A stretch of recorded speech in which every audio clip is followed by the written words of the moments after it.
You don't know who are those borrowing you this money. Your politicians are relooting the money. And it will get to a point whereby, as big as you claim to be, as rich as they claim that Nigeria is, Nigeria will become a new colony to different colonial masters. Because guess what? You will not be able to do anything except some countries give you the money and say, take, we'll give you this. They will not be able to construct ordinary road in the future because, they will not be able to accept. Some people say, take this money, go and construct road for your people. Take this money, go and fix that electricity for your people. That's what you get to. And 80% of your budget is now being funded by borrowed or with borrowed money from those you don't know. Yes, your slave masters will find you the new colonial masters. And unfortunately, your children are likely to be those who are going to inherit that. My children are not going to inherit anything in Nigeria. They will leave Nigeria if that will be the final decision I'll take. If Nigeria and the criminals in Nigeria and those on-boot slaves who love their chains will continue to fight to keep Nigeria together, continue to keep it together. But my own children, they will not grow up in Nigeria. That one is 100 million percent guaranteed. So when I tell you that I'm not affected, right? I am actually being so honest with you. So are many of your politicians too. They are not going to be affected.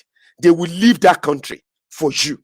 In fact, many of them are already dual citizens of different other countries. That is why they don't have that passion. But if you love your country, if you love yourself, you will fight for your country. And that's why I will join those who are ready to fight for their country. I am from Yoruba land, and I want my children to grow up in Yoruba land. I want them to be proud Yorubas. I want them to walk about with their heads high without having to feel like they are going to be recolonized and another people will come back to recolonize them. I am not responsible for the decision you make for your own children. I am not responsible for the decision you make for your own life. I am not responsible for the decision you make for the future you want to feature in. The future you want to feature in, I am not responsible for the decision you will make in achieving that. I will make mine for myself, for my children, and I will support and collaborate with the people who want to do same for their own children and for their own life. So it's a choice. You can keep Nigeria as much as you want it. You can fight for it as much as you want it. You can pretend that you have the magic wand to fix Nigeria. No problem. There were people before you. They did well in their own eyes. But the shithole they left is what you are now trying to fix now. So what does that tell you? It tells you that there were those who thought they were better than you too. They had the solution. But there is no solution for a structure that never existed. You can only restructure a structure that exists. You can't restructure something that doesn't exist. And that is why I'll tell you, how are they stealing the borrowed money?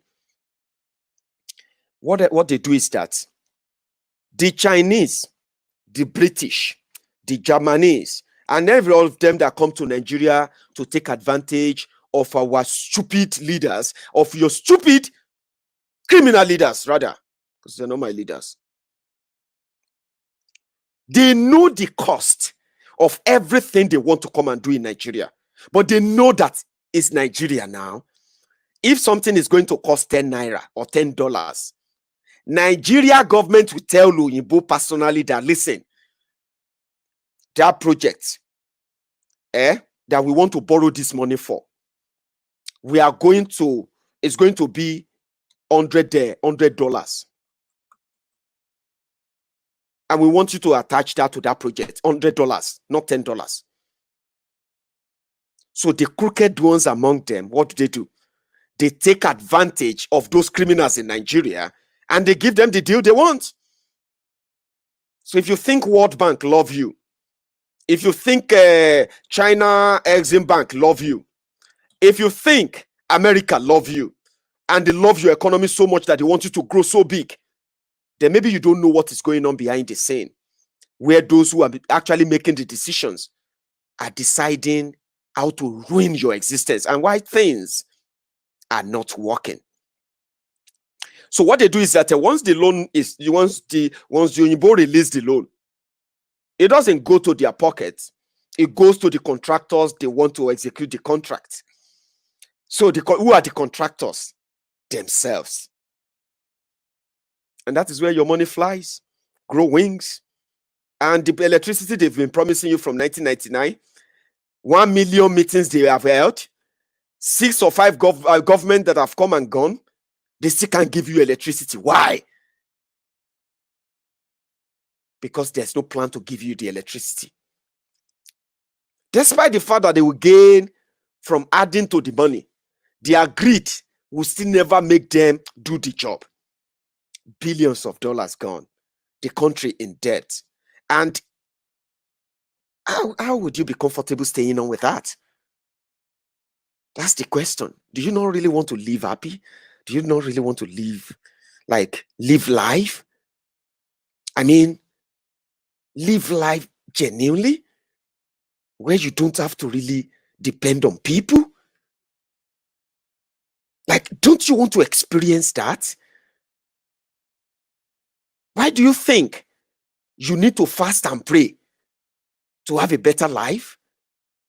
Why do you think that you need this supreme being, God, to come and change your life? Why do you think that even upon all of your godliness, upon all of your dedication, honesty, you are doing everything right? You don't steal from people, you don't manipulate people, you're just doing your job, but still, it is so difficult that you are telling yourself that your success is on the way. Which way?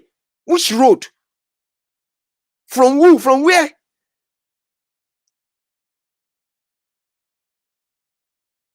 They gave you wrong identity. You need to take that. I want to live in. See, this money I'm showing you is my son's piggy bank, where we keep money for him. Every time we have some change, we keep some money here for him. Now, I am using the money in it to let you know that how proud are you going to be if you, I don't know where I left Caleb's passport, but you just need to see what it is. When you hold a British passport, they make it feel like there's nothing biggie about it, right? But the biggie thing is that when you hold it and you know it's your name on it, you know that you will not be treated anyhow. It doesn't matter the color of your skin. That is your identity. That is something traceable. They can say you are English. Oh, he's English. Oh, okay. Then they will say, are you Scottish, or you are Irish, or you are Welsh, or you are English? Then proudly you can say where you come from. And now here is that in that country, right? They still never stole people's identity. I'm a Yoruba man, for goodness sake. I want to hold Yoruba Oduduwa money. I want to hold Yoruba currency. I want to hold Yoruba international passport, as you love to call it. Yes, I want to hold Yoruba passport. How can anybody tell you that is not important? How can someone tell you that doesn't matter? What kind of political orientation do you have? Why do you think you need prayer to lead a normal life in your own country, when you should be having a critical thinking that, listen, how difficult is this? Why must it be so difficult to have that, to have a better life? It is currently difficult to have a better life in Nigeria because they have stolen your identity. They said you should be claiming to be Nigerian. And meanwhile, Nigeria doesn't exist. That is why Nigeria doesn't care if you exist. So, if you describe Nigeria in the past 60 years, Nigeria is just like a useless father who has many children that he abandoned. Some died. Some died of so many things: poverty, sickness. Some died of a violent crime. His own children, while he was still jumping about, impregnating other women to give him more children. Nigeria is like a useless father that after 60 years or so, Nigeria still want to make the children who manage to survive who survived under that chronic, arches, dictatorial, horrible conditions. Nigeria has a useless father, a absentee father, want to come back and make you call him a daddy. That is what they are doing to you.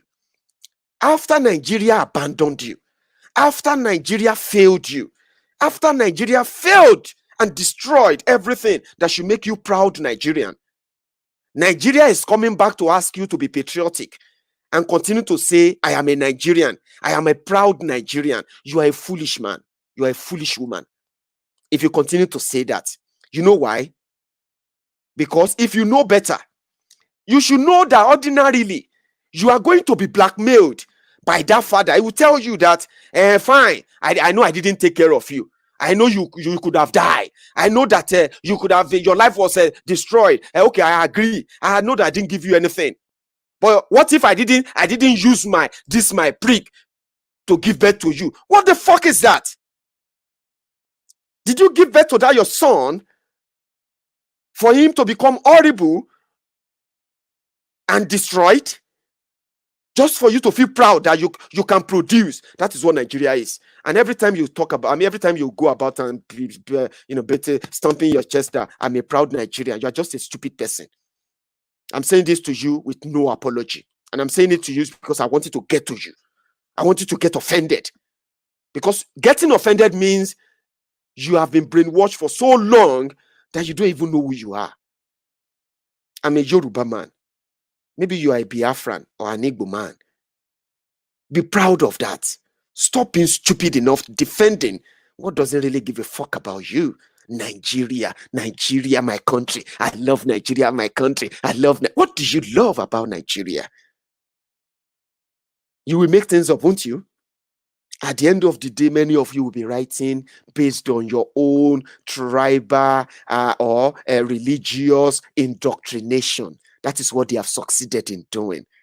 There is no Nigeria. There are no Nigerians. But when I say, where are the Yorubas? You will see millions of people raising up their hands. When I say, who are the Igbos? You will see proud Igbos raising up their hands. When I say, tell me about Igbo culture, you will see a proud Igbo man telling you about Igbo, everything about Igbo. And you will see it in his glowing eyes, in his brighter face, because he can tell you things he know and he can relate with. Call a Yoruba man and say, tell me about Yoruba people. It doesn't need to be tutored. It will begin to tell you things that makes him so proud as a Yoruba man. Call a Yoruba man, an Hausa man, a Fulani woman, an Igbo man, or a Ijaw man, and put them together and say, tell me something about Nigeria that you love about Nigeria. Then everywhere will scatter. Because it is fake. Think about it. If I'm lying, tell me that that's a lie, Maiyegun. How many of you can genuinely tell us what make you proud about Nigeria without you just talking about your tribe, your culture, things you do, and all of that? Very, very good people. Oh, then you may have something like, oh, we have a very beautiful plateau, Mambila Plateau. Oh, have you been to Ekiti? Oh, have you been to this? My friend, shut up. We're talking about what makes you a Nigerian. All those things were those things they used to blackmail you, to make you feel like, yes, that is Nigeria. That is not Nigeria. That is the real you. If you are allowed to own your country, right, you will see those places as your virtue, not as a tourist attraction that makes you look like a stranger in your own country. You are looking for validation to make you feel like Nigeria is this, Nigeria is that. Oh, I am so proud of Nigerians. Nigerians are great people everywhere. No. We have been mixing it up for so long. We have Igbo people, we have Ijaw people, we have Fulanis, we have Hausas, we have Yorubas, we have we have tribes who are countries on their own. And if you want to know more about them, ask them about their country. Don't ask them about the fake contraption. And that's the message from now on. We will tell ourselves the truth. We'll tell our children, I want to hold Oduduwa Republic money someday. I'm going to look for that passport now, and I'm going to show you, right? I want to go everywhere and they will say, oh, are you from Oduduwa land? Are you from Oduduwa Republic? Yeah, I am. Wow, I've heard a lot about the Oduduwans. Yes, we are. We are great people. Let me tell you about this. Do you know that Oduduwa actually came from heaven? Yes, I can talk about it if that's what makes me feel proud about my progenitors. It doesn't matter how you see the story. It doesn't matter. It doesn't. Telling me to shut up. We are talking about national. What fucking national stuff are you talking about? The one that has kept you in poverty? Abject corruption? No, no, no. And if there should be any spirituality at all that you should be entertaining right now, if there's any spirituality you should be entertaining, it should be your own cultural spirituality. I am a Yoruba man. Say it with your with total confidence. Walk about with it and stop walking about blind and fake identity. It is important. That's why we say that. I thought we'll take a payment today. I thought we'll take calls today, but we won't. I just realized now that I've got an appointment that is coming up soon. But I may come back later tonight to have the Maiyegun and friends, our normal Zoom meeting, so that we can use that instead of phone calls to have contributions from others as well. Okay. Thank you for your time. I'm going to draw the curtains here, and I will leave you with this final message. Breaking up of Nigeria is going to be in your interest. And it is in your interest because the current one is not working. It's not going to work because they didn't put it together for it to work. And they will continue to manipulate the system to their own advantage as long as you continue to show your own ignorance by defending what you know next, you know next to nothing about, I'll say. It is all games. They will come every day to tell you how much they are struggling to fix the country. But their actions every day will tell you, and in fact, will show you clearly that they mean otherwise. What should you be doing right now? What is the solution right now? The solution is, first, you need to begin to detach yourself from these criminals. They don't mean anything well for you. No matter how much they look, no matter how generous they pretend to be, they don't mean well for you. They came to steal, to loot, to kill. So if you care for your life, if you do care, begin conversation about finding your own genuine identity. I know my identity, but many of you also know your identities too. But you have been psychologically programmed never to see that your identity as supreme than what you have as Nigeria. Nigeria is not bigger than your tribe. Nigeria is not bigger than your own region, wherever you come from. The real you, the real who you are. And until you have that, you will continue to be misled. You will continue to be misruled. You will continue to be raped by the same criminal that keep changing. They change cloth. That's what they do. I'll see you some other time when I have the chance again. Thank you so much to everyone. Few calls that came through that I couldn't pick earlier. I'm sorry about that. But we'll have another chance probably tonight, if possible. Thank you. Enjoy the rest of the day. Good afternoon.